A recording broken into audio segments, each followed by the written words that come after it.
दोस्तों, कहानी हमारी चल रही है थाक का मैन ईटर। थाक गांव उत्तराखंड का हमारा गांव है, ये अपना पूर्णागिरी के पास। तो वहीं की कहानी चल रही है और ये कहानी का अंतिम भाग है। थोड़ा लंबी कहानी जरूर है। मैंने पिछली कहानी छोड़ी थी, वहीं से आगे सुनाऊंगा। थोड़ा सा उसके बारे में बता दूं। पिछली बार मैंने बताया था आपको कि जिम कॉर्बेट साहब वो बाघ के इंतजार में रात भर पेड़ में बैठे रहे। वहाँ पे एक भैंसे को जो है सांप ने डस लिया था। भैंसा को बाघ ने थोड़ा सा खाया था, लेकिन रात में आया नहीं था। वो तो नहीं आया था, लेकिन एक बहुत भयानक चीख जो है जिम कॉर्बेट साहब ने सुनी थी। ये बड़े टेंशन में थे। फिर दूसरे दिन इन्होंने कैंप में पहुंच के मुखिया से पूछा, तो मुखिया ने बताया कि नहीं साहब, वहाँ तो कोई है ही नहीं, ऐसे चीखने की आवाज़ तो होने का सवाल ही नहीं उठता है। तो उन्होंने बोला भाई ऐसा नहीं हो सकता कि मान लो कोई वहाँ आ गया हो रात में जिसे पता ना हो। उन्होंने साहब पूरे जिले को खबर है कि यहाँ पे मैन ईटर घूम रहा है, तो किसी के आने का तो सवाल ही पैदा नहीं उठता है। कोई नहीं आने का, कोई नहीं यहाँ पे, कोई नहीं आया, कोई नहीं आ सकता है, कोई नहीं आया होगा। तो आप इस मामले में बिल्कुल निश्चिंत रहें। लेकिन आपको गलतफहमी हो रही है। तो ये क्या, जिम कॉर्बेट साहब ने कहा ये कैसे हो सकता है। वो चीख की आवाज़ सुन के जो है यार, वो घुरड़ ने भौंकना बंद कर दिया था और वो सांभर जो हिरन थे वो वहाँ से भाग गए थे। इतनी जोर की, इतनी भयानक चीख थी। खैर उससे उन्होंने कुछ नहीं कहा, लेकिन और अपने मन में भी फिर इन्होंने खुद ही अपने आप से कह के चलो यार, यही मान लो कि मैंने कोई चीख सुनी, ना सांभर भागा, ना काकड़ ने भौंकना बंद किया।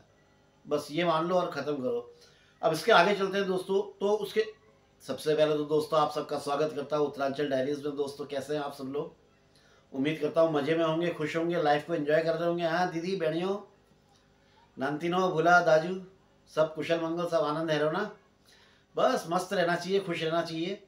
हमें देखो 8-9 साल से चारपाई में पड़े हैं, उठ नहीं सकते हैं, लेकिन बिंदास होके आपसे गपशप कर रहे हैं वीडियो के थ्रू। तो खैर जब तक इन्होंने गांव के प्रधान से बात करके फ्री हुए तो इनको पता चला कि सैम गांव का मुखिया आया था और उसने बताया कि उसकी बीवी ने जो है एक जगह पे खून के निशान देखे हैं, और उसी जगह पे जहां पे उस मुखिया की माँ को बागिन ने मारा था। तो जिम कॉर्बेट साहब जो है सैम गांव की तरफ चले गए।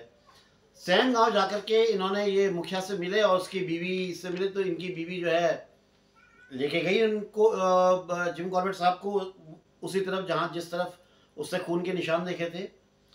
तो खून के निशानों का पीछा करते करते करते जिम कॉर्बेट आगे पहुंचे। तो वहाँ पे जाकर के उन्होंने एक कांकड़ देखा और उसके आसपास देखा तो एक तेंदुए के, लेपर्ड के पाँव के निशान थे। यानी कि वो कांकड़ लेपर्ड ने मारा था, बाघ ने नहीं मारा था, टाइगर ने नहीं मारा था। तो ये सोच रहे थे कि यार लेपर्ड को ठिकाना लगाया जाए, इसको कोई बड़ा मुश्किल, बड़ा वो नहीं है, मार देंगे इसको। इतने में इन्होंने जो है बाघिन की आवाज़ सुनी, जो इनसे करीब 500 गज चुक्का की तरफ से कहीं से आई थी। तो ये तुरंत जो है लड़का, रहे तेंदुए को बाद में देखा जाएगा, पहले इस बाघिन से निपटा जाए, और ये सोच करके ये चुक्का की तरफ चल दिए। और अब ये अपने कैंप में पहुंचे। अपने कैंप में पहुंच के देखा तो वहाँ पे कई लोग आए हुए हैं, जिसमें वन विभाग के कर्मचारी हैं, पटवारी है, कई क्लर्क, कुछ 1-2 क्लर्क हैं, 1-2 व्यापारी हैं, वो ठेकेदार भी हैं, और कुछ लेबर हैं, गांव के प्रधान हैं, कुछ गांव वाले भी हैं। इन सबको पता चल गया था कि जिम कॉर्बेट साहब डिसाइड कर चुके हैं, बाघिन मरे चाहे ना मरे वो 30 तारीख को चले जाएंगे। तो सरकारी अमला जो था वो भी यही बताने के लिए आया था कि साहब अगर आप 30 तारीख को आप जा रहे हैं तो हम लोग भी यहाँ से चले जाएंगे, हम लोग भी यहाँ नहीं रहेंगे। और गांव वाले इस चिंता में थे कि अगर साहब चले जाएंगे तो हम लोग कैसे रहेंगे, क्या करेंगे। तो यही सब बातें सब करने के लिए जिम कॉर्बेट साहब से आए हुए थे। तो जिम कॉर्बेट साहब ने बोला यार क्यों चिंता कर रहे हो, अभी तो 2 दिन है, देखते हैं 2 दिन में क्या होता है। तो इतनी जल्दी ऐसी परेशान होने की ज़रूरत नहीं है, समझाया उनको उन्होंने। खैर वो भी अपना चले गए इधर उधर। अब जिम कॉर्बेट साहब विचार करने लगे कि क्या किया जाए। तो उन्होंने सोचा कि यार बाघिन की आवाज़ को मैं ध्यान लगाता हूँ, किसकी आवाज़ किस तरफ से आ रही है, और फिर आवाज़ का पीछा करूँगा और फिर मैं इसको मारूंगा। अब बाघिन की कोई आवाज़ ही नहीं आई। तो अब सेकंड ओपिनियन ये था कि अब जो है दोबारा थाक जाया जाए, उस पेड़ के ऊपर बैठा जाए। हो सकता है बाघिन वहाँ पे आए और उस शिकार को खाए। हालांकि वो शिकार जो है बाघिन ने नहीं मारा था, वो सर्पदंश मैंने बताया था ना, सांप के काटने से मरा था। ये एरिया जो है कोबरा बाहुल्य था, यहाँ पे इस जंगल में कोबरा की संख्या बहुत ज़्यादा थी, किंग कोबरा नागराज की। तो उसके डसने से मरा था। बाघिन ने उसको थोड़ा खाया था। हालांकि पिछली रात ये रात भर बैठे रहते, बाघिन आई नहीं थी, लेकिन कुछ कहा नहीं जा सकता था कि ये आएगी या नहीं आएगी। लेकिन ये था कि आना चाहिए, कुछ ऐसा विश्वास था इनको कि वो बाघिन आएगी। ये किस्सा बताते कि एक बार एक बाघ ने एक शिकार किया, एक जानवर को मारा, और मारने के बाद उसको छोड़ दिया इन द सेंस, यानी कि मारने के बाद 10 दिन तक उसको खाया नहीं। 10 दिन के बाद जब वो आया उसको खाने के लिए, तब तक का मांस जो है बिल्कुल खराब हो गया था, सड़ गया था। अब उससे खाया नहीं खाया तो ये पता नहीं, लेकिन 10 दिन के बाद भी लौट के आया था, तो बाघिन के आने की उम्मीद थी।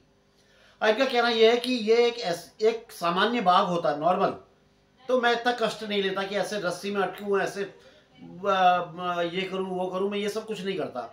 ये एक नरभक्षी बाघिन थी, और इसके लिए मुझे हर मुमकिन 1% भी कहीं पे चांस हो तो वो भी नहीं छोड़ना था। तो उस 1% चांस के लिए मैं दोबारा जो है इस पेड़ के ऊपर बैठने को तैयार था, क्योंकि मेरे को इसको किसी भी हालत से मारना है, किसी भी हालत में इस बाघिन को मारना है, बिल्कुल मौका नहीं छोड़ना है। अब इत्तेफाक था कि बाघिन नहीं आई।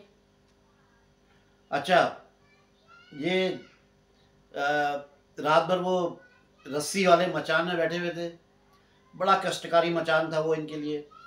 नवंबर की सर्दी, अब आप लगाइए नवंबर, दिसंबर, जनवरी, फरवरी, कैसा चिल्ला जाड़ा होता है पहाड़ों में। और फिर ये तो जंगल था, जंगल के एक पेड़ में बैठे हुए, सन सन सन सन ठंडी हवा चल रही है। जो रस्सी जिससे बैठे थे वो अकड़ गई थी, उसके अकड़ने से इनको ऐसा लग रहा था कि वो रस्सी जो है इनके शरीर को काट करके इसके अंदर घुसी चली जा रही है। तो बड़ी परेशानी से बैठे हुए थे।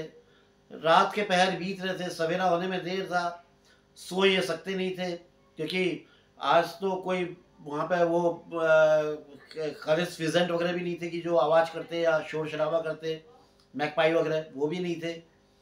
तो ये बड़े परेशानी में बैठे। धीरे धीरे सवेरा होने लगा, हल्का सा सूरज होगा, तो इनको लगा कि कहीं पे बाघ की आवाज़ आई है, कहीं पे बाघ बोला है। ये बड़े ध्यान से जो है सुनने लगी, कोशिश करने लगे, और उसके बाद इन्होंने बाघ की आवाज़ नहीं सुनी। अब सवेरा हो गया था, और तो ये धीरे धीरे बड़ी सावधानी के साथ, क्योंकि बाघिन कहीं पे भी हो सकती थी, बड़े सावधानी के साथ ये पेड़ से नीचे उतरे और कैंप में आए। कैंप आकर के इनको पता चला कि साहब कल रात जो है बाघिन थाक की तरफ नहीं गई थी, कुमात चाक की तरफ गई थी, कुमात चाक में थी। कुमात चाक जो है वो लेबर कैंप था, जहाँ पे हजारों की संख्या में लेबर रह रही थी, और वो वहां पे दहाड़ रही थी, भयानक रूप से दहाड़ रही थी। उसने आतंकित कर रखा था वहां पे लोगों को। जो लेबर थी वो भी जो है बाहर आके कैंप से चिल्लाने लगी थी। वो इसलिए चिल्ला रही थी कि उनकी आवाज़ से बाघिन भाग जाए, लेकिन उल्टा हुआ, बाघिन जो है और ज़्यादा गुस्से में आ गई।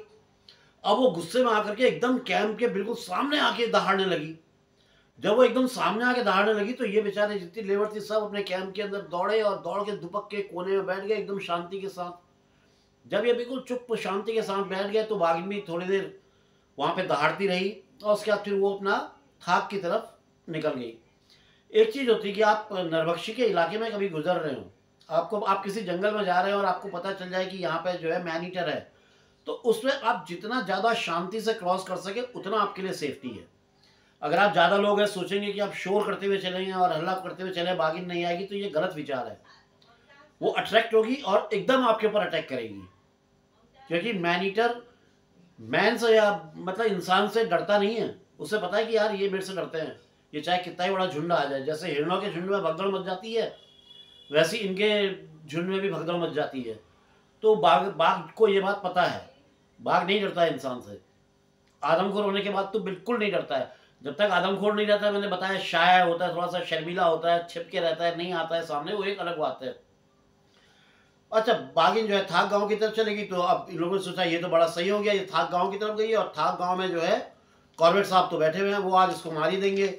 अब तो सुबह के टाइम जब लोगों ने देखा कि कॉर्बेट साहब तो सामने से चला रहे हैं, उन्हें बड़ा ताज्जुब कि कमाल है यार, इन्होंने बाघिन को नहीं देखा क्या।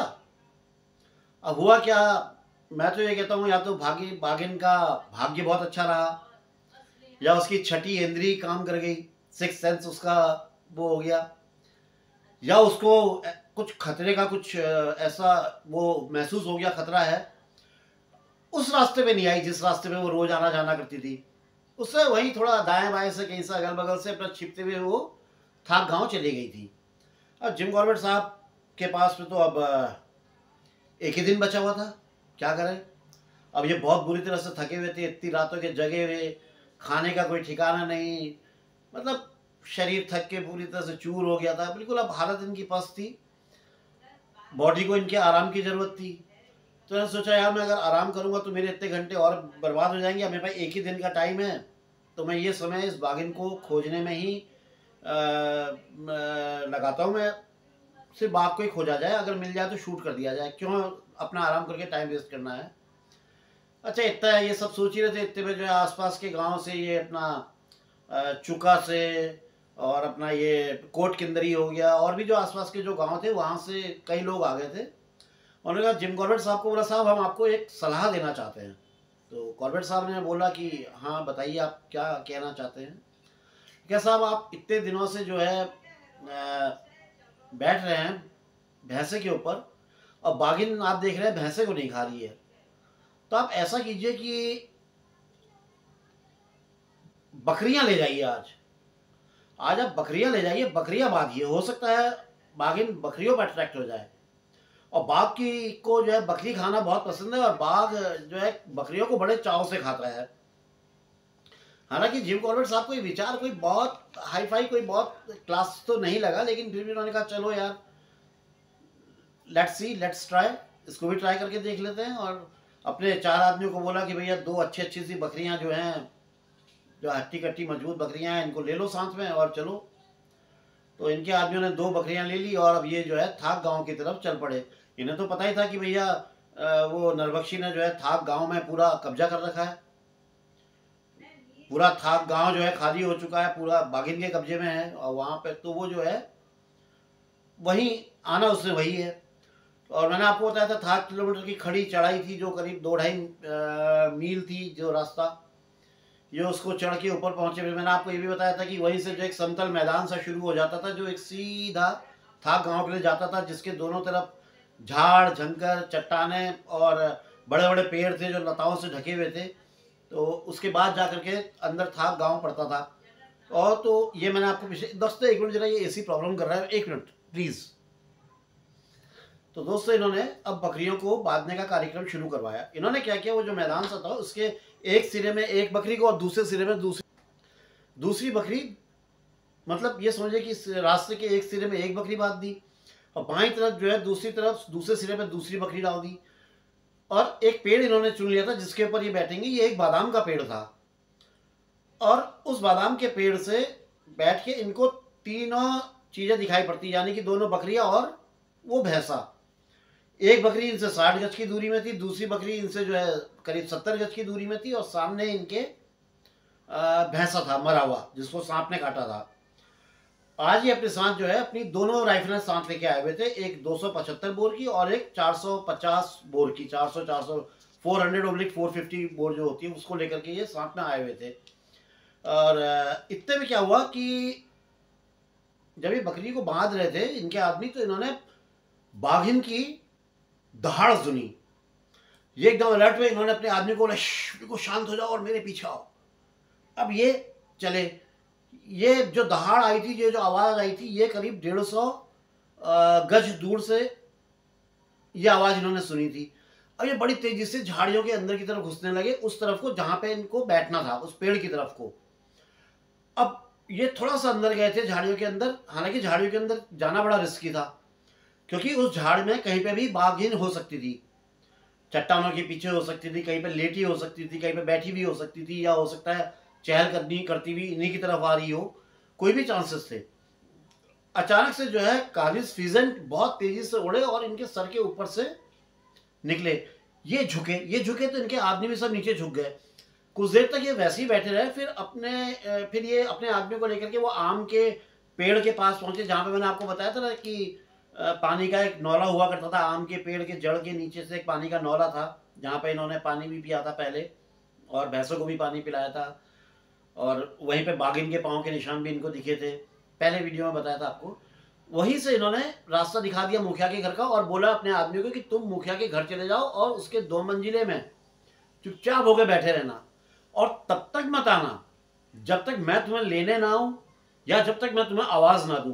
बिल्कुल शोर मत करना, शांति से बैठे रहना। और ये वापस आकर के वो बादाम के पेड़ के ऊपर करीब 40 फीट ऊपर तक चढ़ गए। एक रस्सी से इन्होंने राइफलों को बांध रखा था, उससे इन्होंने बंदूकों को भी अपना ऊपर खींच लिया। खींच करके ये अपनी मचान में बैठ गए, अपनी 275 बोर वाली राइफल जिस पर इनको पूरा विश्वास था कि ये इसका निशाना कभी चूक नहीं सकता है, उस राइफल को लेकर के ये बैठ गए। अब वो जो 2 बकरियां थी वो शुरू से ही साथ साथ नहीं थी, दोनों दोस्त हो गई थी शुरुआत से ही। वो एक ही गोठ में, या क्या कहना चाहिए, एक ही जंग, क्या कहते हो यार, एक ही बाड़े में साथ ही रही थी। तो दोनों पक्की दोस्त सहेलियां थी। लेकिन आज जो है दोनों को अलग अलग और बहुत डिस्टेंस में बांध दिया था, तो दोनों परेशान थी, गुस्से में थी और बहुत जोर जोर से मैं कर रही थी। और सामान्य स्थिति में जब बकरी बोलती है तो उसकी आवाज़ जो है 400 गज तक जाती है। ये बकरियां तो बहुत जोर जोर से मैं जो करती है वो कर रही थी। और जो वातावरण था, जो स्थितियां थी, वो भी कुछ अनुकूल थी। हवा चल रही थी, हवा चलने और उनकी जोर की आवाज़ से ये तो निश्चित था, 100% था कि ये आवाज़ जो है बाघिन ने सुननी है, सुन लेगी, बड़े आराम से सुनेगी। मतलब कोई इसमें कोई आश्चर्य नहीं कि बाघिन इनकी आवाज़ ना सुने। थोड़ी देर में, करीब 10 मिनट हुए थे पेड़ में बैठे हुए, एक काकड़ के भौंकने की आवाज़ आई जो 3 बार करीब भौंका। और ये खलीस फिजेंट भी जो है उड़े।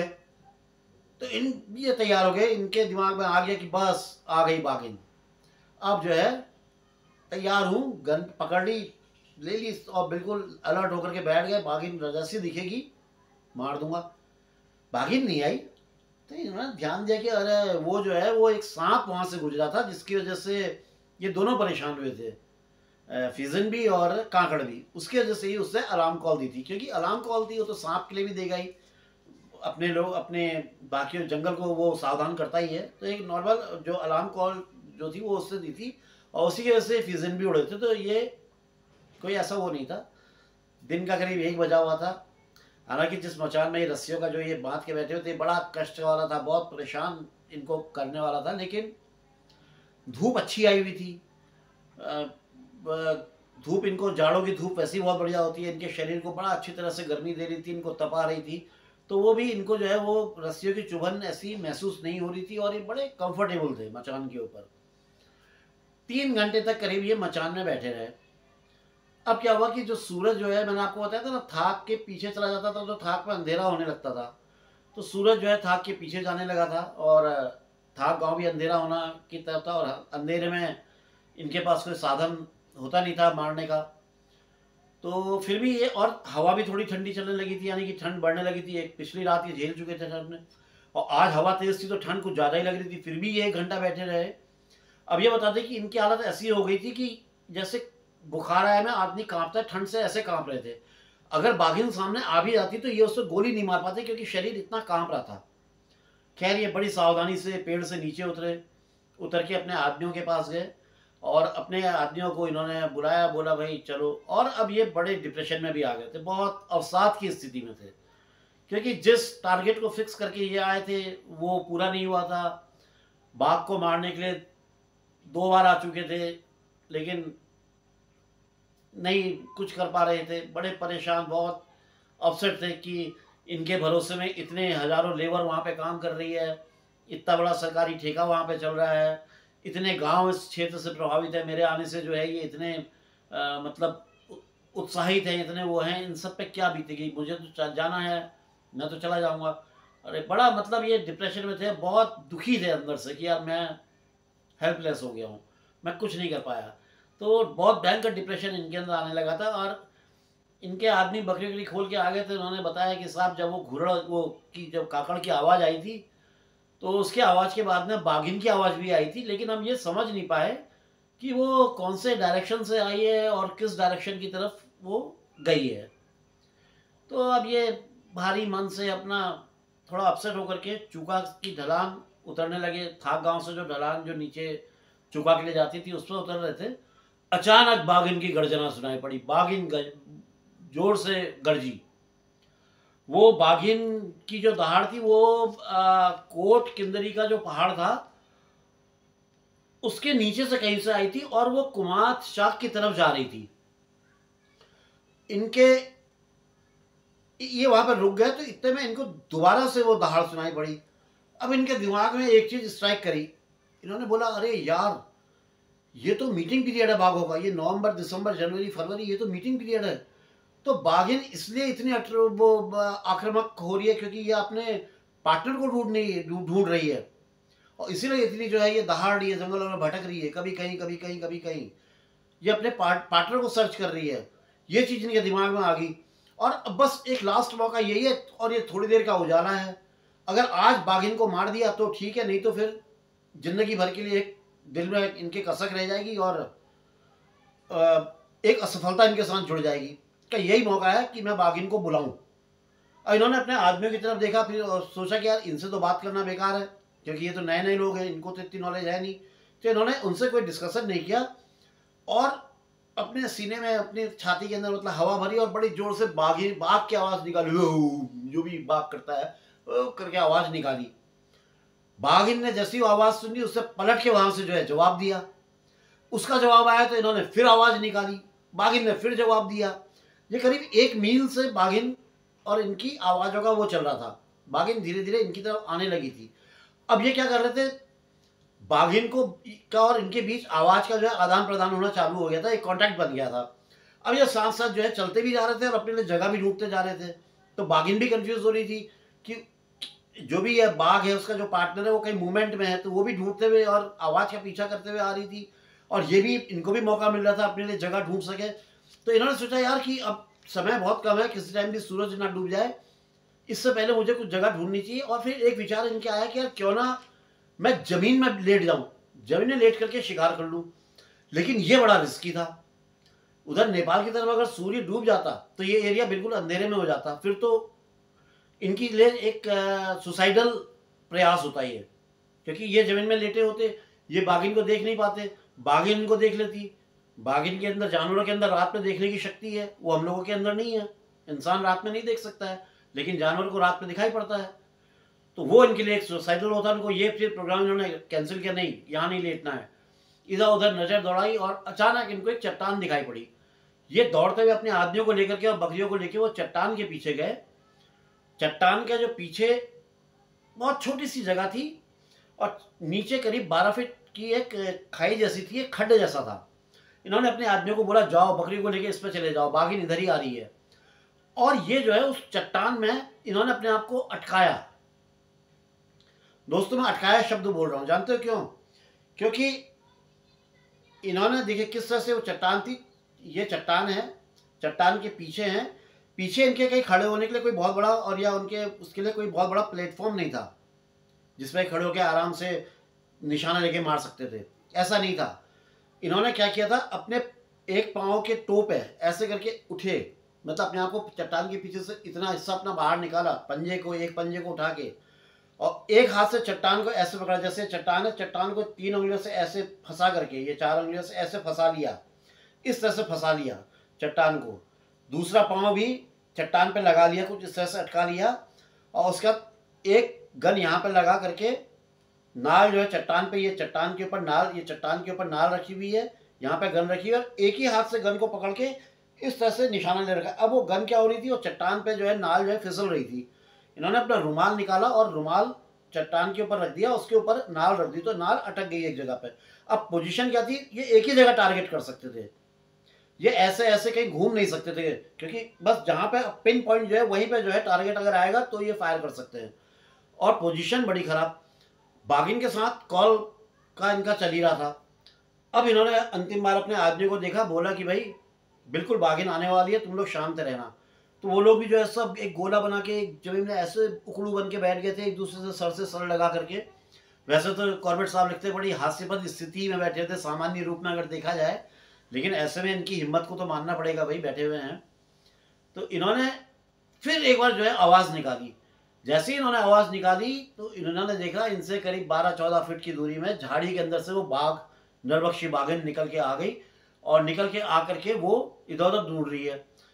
एक्यूरेसी थी, सब कुछ था, बस जहाँ पे इनका जो पिन पॉइंट इन्होंने किया था बाघिन उससे थोड़ा अलग खड़ी थी। अब ये कुछ कर नहीं सकते थे। बाघिन ने जब देखा कि उस मैदान में आके कि उसका वहाँ पे पार्टनर दिख नहीं रहा है, उसका भावी फ्रेंड जो है वो उसको मिल नहीं रहा है, तो वो गुस्से से पागल हो गई और इस पागलपन में इतनी बुरी तरह से दहाड़ने लगी कि जिम कॉर्बेट साहब बोलते कि मुझे ताज्जुब हुआ कि मेरे ये आदमी इनमें से कोई चिल्लाते हुए उठ के भागा नहीं। मैं खुद, मेरे दिल में ये आ रहा था कि ये मेरे आदमी को तो छोड़ो, मेरे तो खुद दिल में ये आ रहा था कि मैं जो है चिल्लाऊं जोर से और भाग जाऊं। उसका रूप देख करके आज निश्चित था कि अगर ये थोड़ा अंधेरा हो गया यहाँ पे तो आज शायद कहानी कुछ और लिखी जाए कि बाघिन को इन्होंने मारा, लिख के नहीं लिख करके बाघिन ने आज हम में से किसी को छोड़ेगी नहीं है, इतने गुस्से में है और इतनी पागल हो गई है। इन्होंने फिर एक बाघ की आवाज़ निकाली। जब इन्होंने ये आवाज़ निकाली तो बाघिन पलटी और पलट करके जो है करीब 6-7 कदम आगे चल के आई और बिल्कुल इनकी गन पॉइंट की रेंज में आ गई। रेंज में आई और इन्होंने, और वो सामने से आई और इनकी गन के सामने आकर के उससे इनको यूं देखा। वो कुछ, इससे पहले वो कुछ समझती सोचती, वो अचकचा गई आदमी को देख करके। इन्होंने जो है फायर दाग दिया। फायर दागा, वो फायर बाघिन के यहाँ पे कहीं पे से घुसा, उसके फेस से अंदर घुसा, आंख के थोड़ा नीचे से, और वो जो उसका झटका लगा गन का, उससे इनके जबड़े में लगी। जबड़े में लगी तो उसी में जो एक गोली और चल गई। ये चलाई नहीं थी, दूसरी गोली चल गई पे, जो बाघिन के गले को अंदर धंस गई पूरी। और उसके बाद इनके हाथ से गन गिरी पीछे और इनके आदमियों ने गन को तो पकड़ा पकड़ा और उस झटके से ये भी गिरे। इनके आदमियों ने भी इनको हवा में ही लपक लिया। हवा में लपक लिया, उसके बाद इनको नीचे उतारा। इन्होंने चैन की सांस ली, बोला बाघिन मर गई। उन्हें विश्वास नहीं हुआ। इन्होंने एक सिगरेट निकाली, जलाई और आराम से कश मारा। बोला यकीन नहीं, जाओ चट्टान के ऊपर चढ़ के देख लो। अब वो बेचारे बड़े डरते डरते चट्टान के ऊपर चढ़ रहे थे देखने के लिए। तब तक इन्होंने अपनी मैगजीन में 5 राउंड भरे और 5 एयर फायर किए।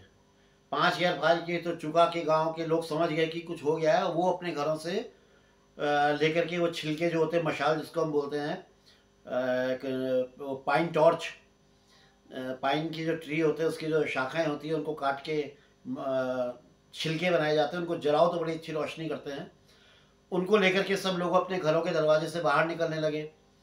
इनके आदमियों का विचार ये था कि अगर ये चारों जो है इस बाघिन को बांध करके कंधे में रख के ले चलेंगे, लेकिन वो पॉसिबल नहीं हो रहा था। इतनी बड़ी, इतनी विशालकाय बाघिन थी, इतनी भारी भरकम बाघिन थी, उसको ये ले जा नहीं सकते थे। तो ये जिम कॉर्बेट साहब ने अपनी गन अपने आदमियों को दी और बोला कि ठीक है मैं जा रहा हूँ चुका आदमियों को लेने के लिए। ये चुका की तरफ बढ़े और चुका से तब तक कुछ लोग ऊपर आ रहे थे। इन्होंने बताया कि हाँ भाई मैंने मार दिया, जाओ लेकर के आओ बाघिन को, मेरे आदमी हैं, जाओ लेकर के आओ। और ये चुका पहुँचे। चुका पहुँच के इन्होंने प्रधान को बताया कि हाँ भाई हो गया, बाघिन को मार दिया है। तो लोग खुशी से झूमने लगे, नाचने लगे, अरे उत्सव का माहौल हो गया। अब तक बाघिन को भी उन लोग भी लेकर के आ गए थे जो लोग गए थे, और बाघिन को जो है एक घास का जो है बढ़िया सा बेड तैयार किया गया। एक घास का जो होता है लूटा, हम लोग कहते हैं ना लूटा, एक लूटा खोल करके उसके बढ़िया बेड बना करके बाघिन को रखा गया। भीड़ लगने लगी लोगों की।